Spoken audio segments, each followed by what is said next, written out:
किसी की कुंडलिनी शक्ति जागरण हो गई तो क्या यही अंतिम बोध है? नहीं, ये शुरुआती है।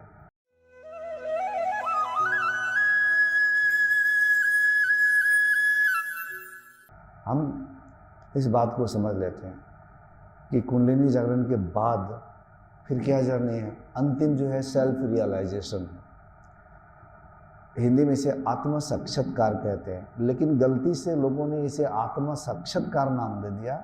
मेरी डिक्शनरी में ये थोड़ा सा उटपटांग लगता है, क्योंकि आत्म साक्षात्कार ऐसा लगता है कि इसमें दो है, आत्मा कुछ और है और साक्षात्कार करने वाला कोई और है। तो ये शब्दों का जो अर्थ है थोड़ी सी उल्टा है, इसलिए यह शब्द मेरे लिए कहता हूँ कि इतना सही नहीं है। अगर सही उसी मायने में समझेंगे, आप इसके पीछे का अर्थ को उल्टा करेंगे तब, क्योंकि साक्षात्कार में अगर दो हो गया तो आप अभी भी है, आपके अंदर द्वंद्व है। आप साक्षात्कार दूसरे का जब तक करेंगे तब तक ये माया है।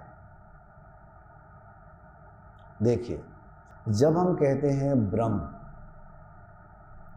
और ब्रह्म को फिर कहते हैं कि मैं, बहुत सुने होंगे आप लोग, तो इसमें बहुत बड़ी भ्रम पैदा होती है लोगों के अंदर, मैंने देखा हूँ। जब हम कहते हैं मैं ही ब्रह्म हूँ, तो यहाँ पे दो चीज़ें समझ लेना है कि मैं दो है। मैं कितनी है? दो है। एक जो अपने आप को कह रहे हो कि मैं, ये मैं, और एक जो ब्रह्म रूपी मैं, ये दो है। गुरु के लिए सब कुछ एक है।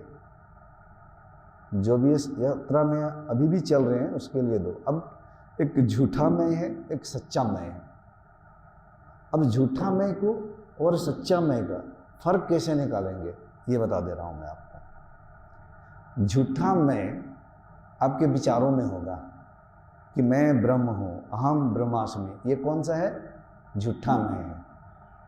क्यों?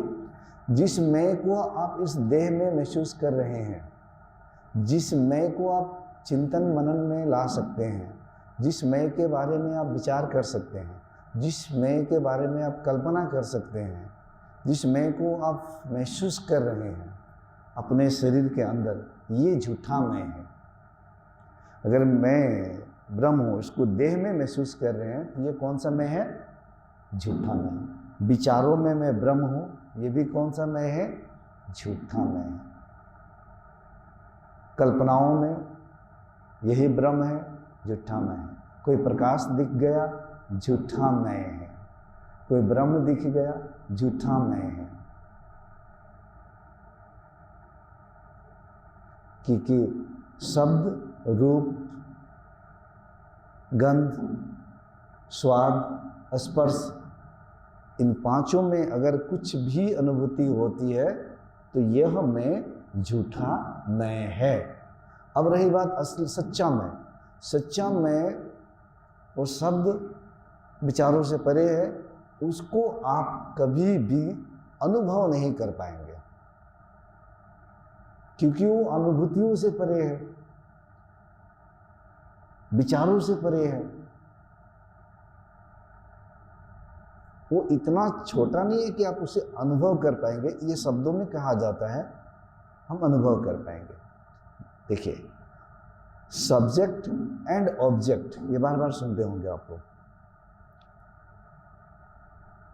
सब्जेक्ट को आप कभी भी नहीं जान सकते हैं, सिर्फ ऑब्जेक्ट को ही जान सकते हैं। जब भी हम कहेंगे जानने की बात, जब कहेंगे कि मैं ये है, तो सोच लीजिए आपने कोई ऑब्जेक्ट को जाना है।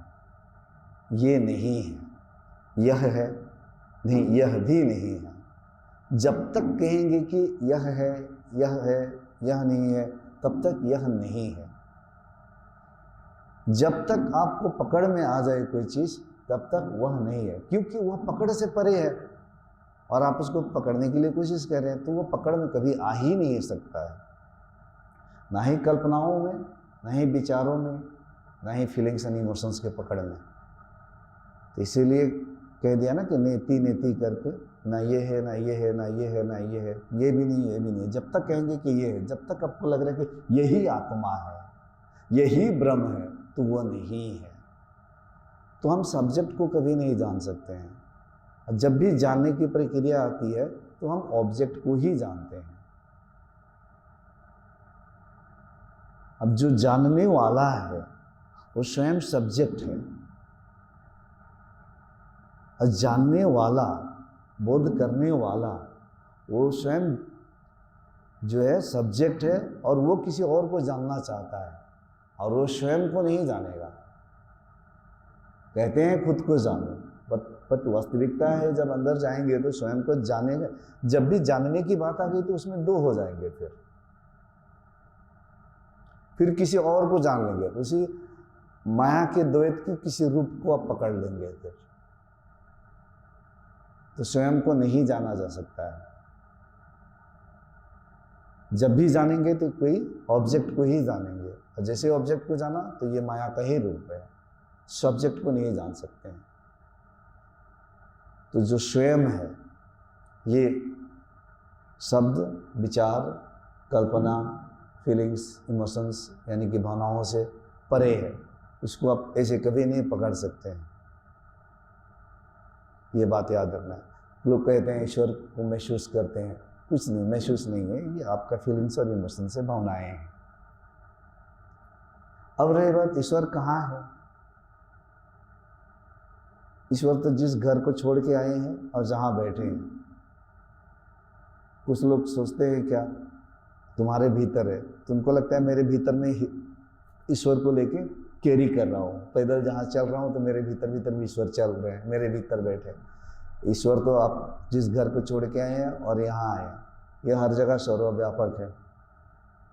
ईश्वर को ढूंढना की प्रक्रिया में दो आ जाता है, एक ढूंढने वाला, एक ईश्वर को ढूंढा जाता है। तो जब भी ईश्वर मिल जाए तो सोचना कि यह भ्रम है, माया है। ईश्वर कभी भी मिल नहीं सकता है आपको, कभी नहीं मिल सकता है। जब भी मिल जाए तो सोच लेना है अभी भी किसी माया के रूप को पकड़े हुए, क्योंकि जो ढूंढने वाला है वही स्वयं ईश्वर स्वरूप है, वही आत्मा स्वरूप है, वही ब्रह्म स्वरूप है। तो ढूंढने वाला ढूंढने वालों को ढूंढने निकला है, इसीलिए उसको कभी भी नहीं मिलेगा। ढूंढने वाला को ढूंढने को निकला है। ये आंखें हमेशा अपने आप को नहीं देखती है, हमेशा दूसरी को देखती है। इसीलिए सबने कहा भीतर जाओ, और भीतर जाओ का मतलब है, अब ये समझना है, आपको एक कुआं खोदना है, आपको एक कुआं खोदना है, मान लीजिए 25 फीट का। तो कुआं जैसे ही खोदेंगे तो उस कुआं की खोदाई में आपको मिट्टी को साइड करना पड़ेगा, मिट्टी को हटाना पड़ेगा। तो जैसे ही आप मिट्टी को हटाएंगे कुआं बन गया। तो कुआं का अंदर क्या आ गया, अवकाश आ गया ना अवकाश। अब बताइए मुझे, कुआं के अंदर जो अवकाश आ गया वो कहीं से वास्तव में अवकाश आया क्या पहले से ही था? अवकाश समझ रहे हैं ना, जो कुआं के अंदर जो खाली जगह आ गया वो पहले से था या कहीं से आ गया? पहले से ही अवकाश वहाँ मौजूद था, बस हमने क्या किया, वहाँ की मिट्टी को हमने हटाया। सिर्फ क्या किया है, हमने मिट्टी को हटाया है सिर्फ। अवकाश तो पहले से ही मौजूद था ही। इसी प्रकार ईश्वर, आत्मा, ब्रह्म, वो सत्य पहले से ही आपके अंदर मौजूद है ही। हमें सिर्फ किसको हटाना है? मिट्टी को हटाना है। अब मिट्टी क्या है? हमारी वासनाएं, संस्कार, प्रारब्ध, इच्छाएं, ये सब हमारी वृत्तियां, यही मिट्टी है। इसी को आपको हटाना है।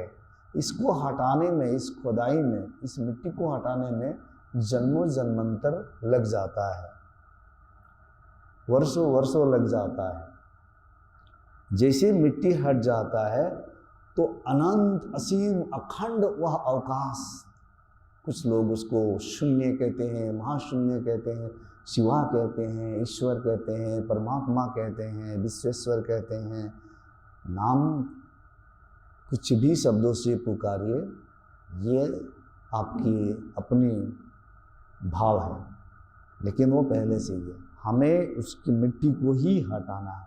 अब इस मिट्टी को हटाने की प्रोसेस में कुंडलिनी शक्ति का जागरण भी मिट्टी को हटाने का जैसे है, हमने खुदाई शुरू कर दी।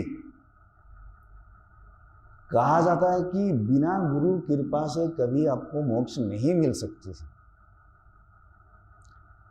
गुरु की कृपा होना जरूरी है, प्रत्यक्ष या तो अप्रत्यक्ष।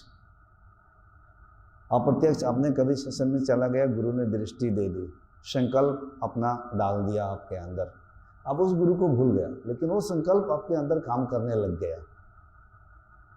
या जीवित गुरु के पास कभी चला गया, उसकी निगरानी में आ गया। रमन महर्षि कहते हैं कि जीवित गुरु की निगरानी में जो उसने आ गया, वो फिर जैसे कि जाल फेंकते हैं नदी में और मछली आ जाती है उसके अंदर, तो जितना भी छटपटाई वो निकल नहीं पाती है। ठीक उसी प्रकार जीवित गुरु की निगरानी में अगर आ जाए तो बचना संभव होता है।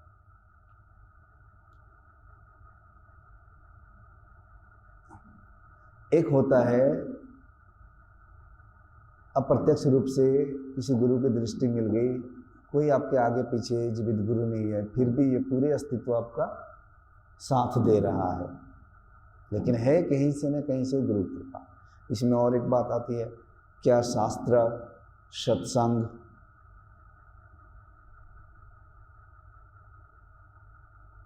मूर्ति पूजा, इनसे मुक्ति लाभ नहीं हो सकती है? तो ध्यान देना है, ये सब गौण है। गौण का मतलब सहायक है, या प्राणायाम, ये सब सहायक है।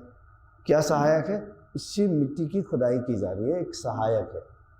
इससे मुक्ति साक्षात संभव नहीं है, मात्र गौण है ये।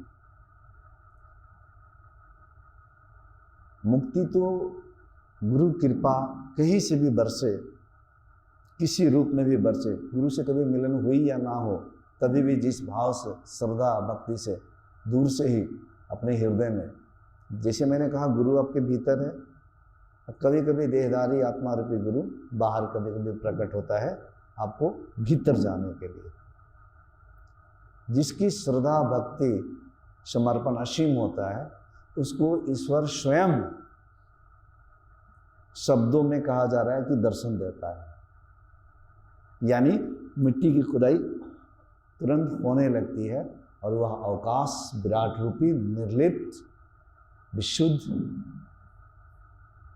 जिसमें कोई राग द्वेष नहीं है, वह पूरी तरह से प्रकट हो जाता है आपके लिए।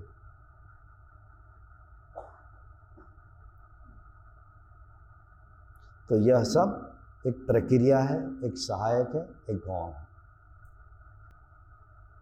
तो झूठा मैं, सच्चा मैं और खुदाई अवकाश जो पहले ही से ही है, उस मिट्टी को हटाना है, जिसमें ध्यान, पूजा या प्राणायाम, कुंडलिनी का जागरण, ये सब खुदाई सब हटाना है मिट्टी का। यही प्रोसेस है। संस्कारों का नाश करना है, वृत्तियों का नाश करना है, इच्छाओं का, वासनाओं का नाश करना है।